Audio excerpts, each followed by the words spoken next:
नमस्कार दोस्तों, आज मैं आपको एक छोटी सी कहानी सुनाने जा रहा हूँ जिसका शीर्षक है मेरी पहचान। कवि, लेखक, शायर, ये सब खूबियाँ हर इंसान में होती हैं, लेकिन किसी में कम और किसी में कुछ ज़्यादा। हमारे आसपास हर जगह आपको कवि, लेखक आदि मिल जाएंगे। उदाहरण के लिए हमारे अखबार की खबरें, हमारे आसपास बजने वाले गीत, ब्याह शादियों में बोली जाने वाली बोलियाँ इत्यादि किसी कवि या लेखक की ही रचना है। यहाँ तक कि धर्म पुस्तकों को लिखने वाले भी लेखक या कवि ही हैं, जिन्होंने अपनी रचनाओं की मदद से सारी दुनिया में उद्देश्य दिए और हम सबका मार्गदर्शन किया। स्कूल कॉलेजों में पढ़ाई जाने वाली पुस्तकें भी लेखकों द्वारा लिखी गई हैं।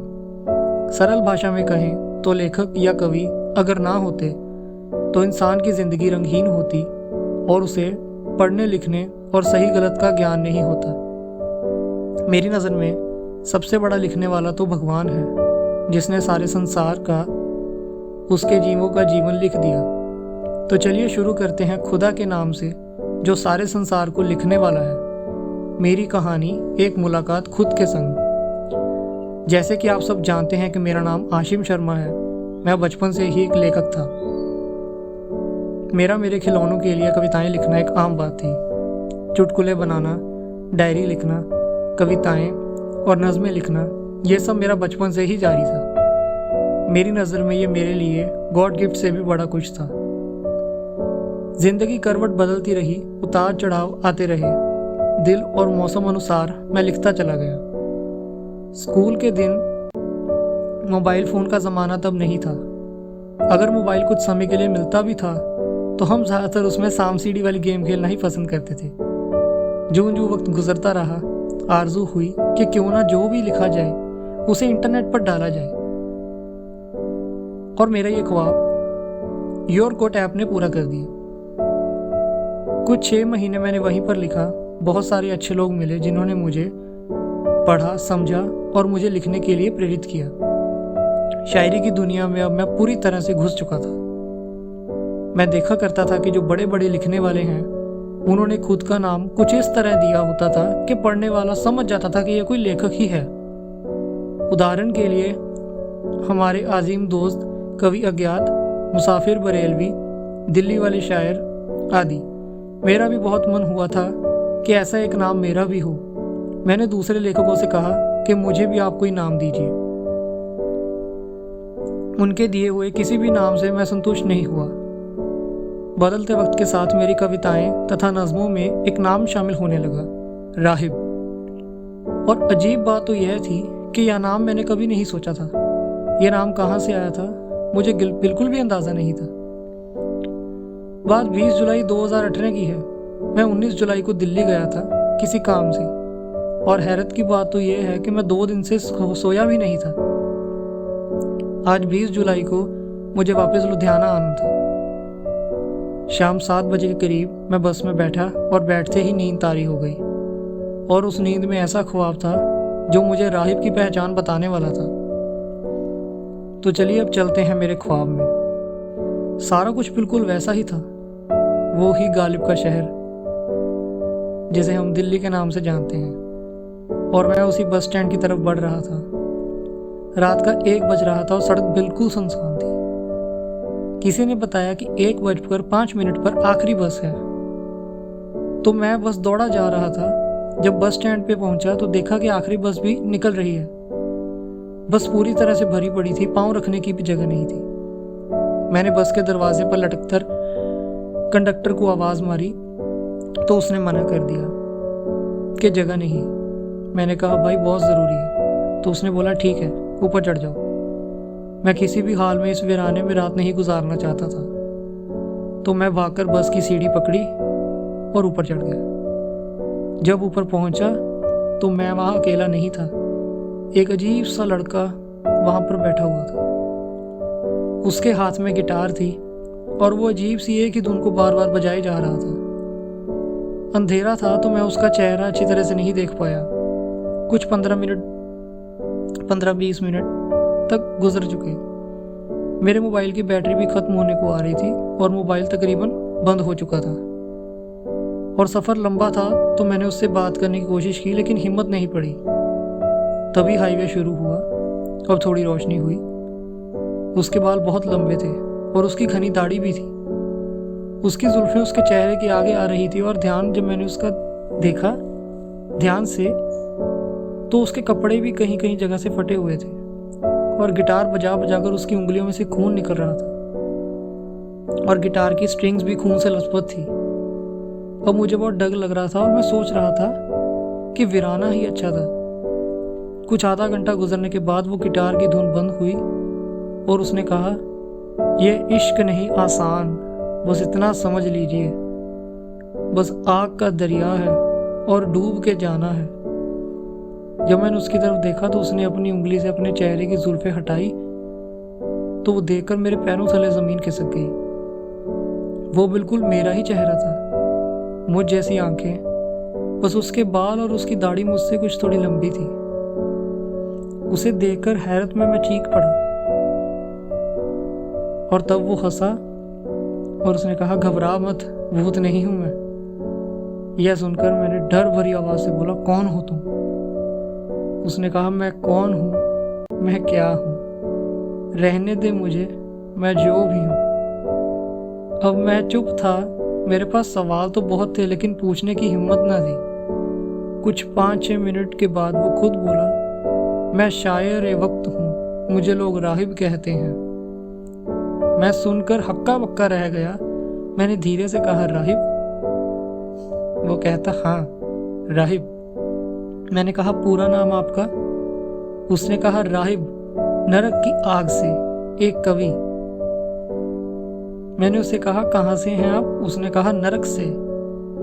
मैं अपनी उंगलियां चबा रहा था कि मेरे साथ ये क्या हो रहा है। मुझे तो लगता है कि कोई प्रेत आत्मा है। मैंने मन ही मन में हनुमान चालीसा पढ़नी शुरू कर दी। उसने फिर गुस्से से कहा, बोला ना साले, भूत नहीं हूं मैं। उसने कहा, आओ मेरे पास बैठो। मैं चलती बस की छत पर घबराहट से धीरे धीरे खिसकते हुए उसके पास जाकर बैठ गया। मैंने कहा, आपके घर में कौन कौन है? वो मुस्कुराया और कहा, मैं जुनून हूँ, हम सफर, और मेरा कोई घर नहीं। उसकी सभी बातें शायरी में थी। मैंने उससे कहा, आप बिल्कुल मुझ जैसे दिखते हैं। उसने कहा, हाँ मुझे पता है। मैंने कहा, मैं भी शायर हूँ। वो कहता, मुझे यह भी पता है। तभी बस एक ढाबे के बाहर रुकी और कंडक्टर ने आवाज लगाई, आखिरी स्टॉप है, इसके बाद बस सीधा लुधियाना ही रुकेगी। वो खड़ा होने की कोशिश कर रहा था लेकिन नहीं हो पा रहा था। एक बार तो उसे मैंने भी सहारा दिया खड़े होने के लिए। मैंने उससे पूछा, क्या चाहिए? उसने अपनी जेब से 500 रुपये का नोट निकाला और मुझे देते हुए कहता, एक सिगरेट का पैकेट लेकर आ। मैं नीचे उतरा और उसके लिए पैकेट लेकर आया। मुझे अभी तक समझ नहीं आ रहा था कि क्या हो रहा है। मैं उसके पास बैठा था, अचानक वो हंसने लगा। मैंने कहा, क्या हुआ? उसने अंधेरी सड़क की तरफ इशारा किया और कहा, 3 ही मंजिल दिखाई देते हैं मुझे। मैंने कहा, क्या हुआ? उसने कहा, 3 ही मंजर दिखाई देते हैं अब इस दुनिया में मुझे, अंधेरी गलियां, दिल तोड़ने वाले दरिंदे और मैं आवारा। ऐसा शेर मैंने जिंदगी में कभी नहीं सुना था। मैंने जोरदार ताली से उसका इस्तकबाल किया। वो मेरी शक्ल देखकर मुस्कुराने लगा। मुझे ऐसा लग रहा था मैं शीशे में अपने आप को देखकर मुस्कुरा रहा हूँ। मैंने कहा, शौक क्या क्या है आपके? उसने कहा, लिखना जिंदगी है मेरी, मोहब्बत तरीका है मेरा।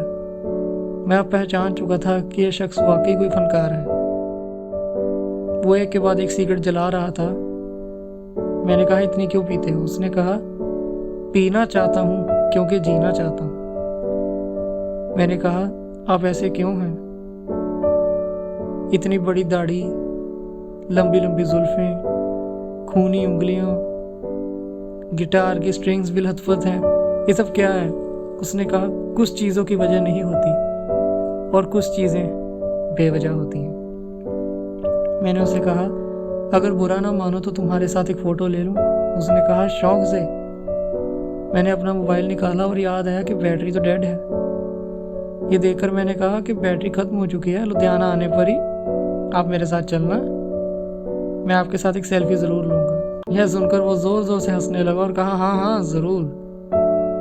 मुझे अब नींद आने लगी थी क्योंकि मैं 2 दिन से नहीं सोया था। मैंने उससे कहा सो जाइए। अब उसने कहा तुम सो जाओ।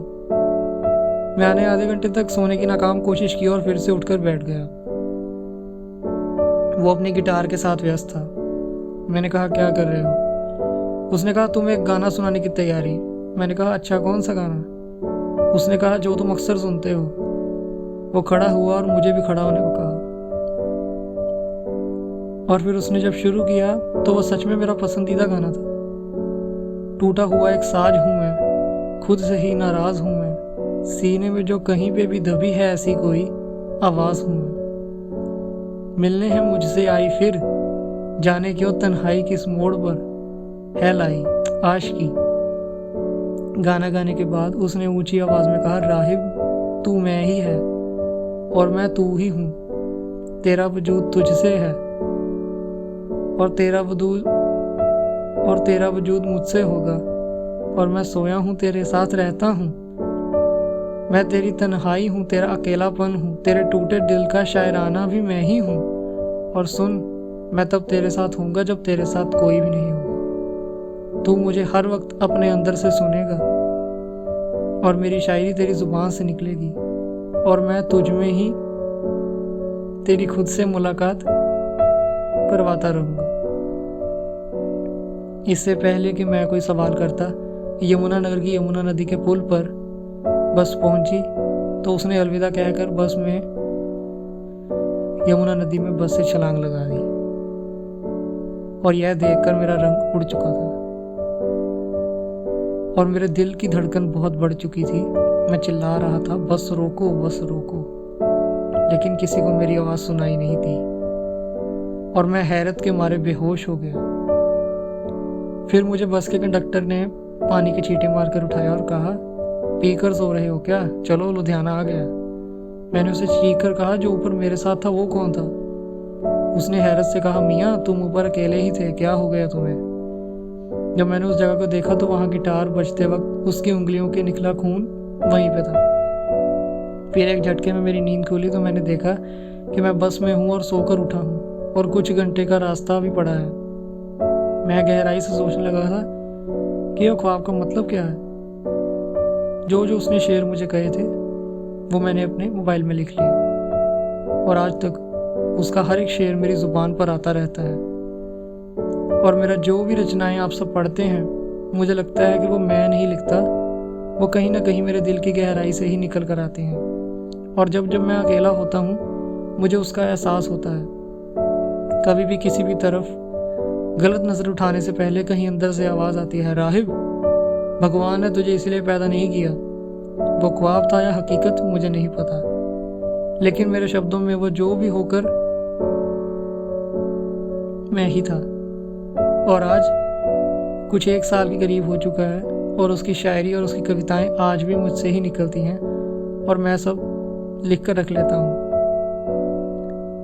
एक बार मैं उस ख्वाब के बारे में गहराई में सोच रहा था, फिर अंदर से एक शेर आया, राहिब अगर एक दरिया होता मैं तुम्हें उसके पैमाने बताता।